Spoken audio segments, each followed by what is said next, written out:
If you have a child with developmental delays or a disability such as cerebral palsy, a genetic disorder, or a brain injury, and they're not sitting up on their own yet, you may have tried this exercise to help them. So why is this exercise not helpful for your child? And what should you do instead to help them learn how to sit on their own? I'm going to show you a simple exercise that will help your child strengthen the right muscles for independent sitting that you can do right at home. But first, who am I to tell you all of this? Hi, I'm Jen Stewart. I'm an Anat Baniel method practitioner, and I show parents how to use slow, gentle, brain-based movements to help their child reach their next milestone. I became an Anat Baniel method practitioner after the birth of my daughter with a rare genetic disorder, and I was getting really frustrated with the fitness culture of rehabilitation physical therapy. My daughter didn't like physical therapy, and we weren't seeing results. That's when I found the Anat Baniel method, and it helped me understand that my daughter's development had more to do with how her brain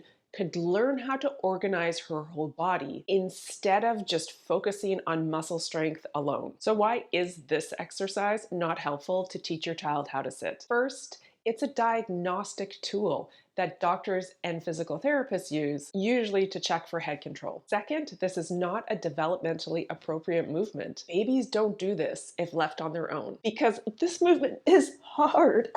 It's fighting against our own body dynamics. It's wonderful for strengthening one group of muscles, but it's extremely inefficient to come up into a sitting position. Typically, developing babies learn to come into a sitting position by rolling through the side and coming up into sitting. This uses our own body dynamics to our advantage, and our brain knows how to do this. If your child isn't sitting up yet, it's not because they lack muscle strength. Muscle strength is only one tiny piece of the more complex picture of coming up into sitting. If your child isn't sitting up yet, it's because their brain doesn't have the right information of how to organize and coordinate their entire bodies to come up into a sitting position. So the good news is that there's one movement that you can do at home that will give your child's brain the information it needs to organize their whole body to come up into a sitting position. So the next time you pick your child up,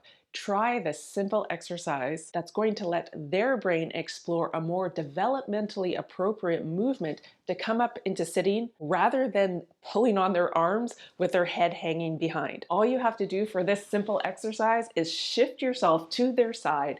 Every time you're going to pick them up, gently slip your arm underneath their head, have a hand on their pelvis, and gently roll them into your arms, mimicking that developmentally appropriate rolling through the side to come up into sitting, and then you can bring them up into your arms. It's all about giving the brain the right pieces of information it needs to organize the entire body to come up into sitting. If you found this video helpful, you'll probably find this next video helpful too. 3 things to avoid when teaching your child to sit.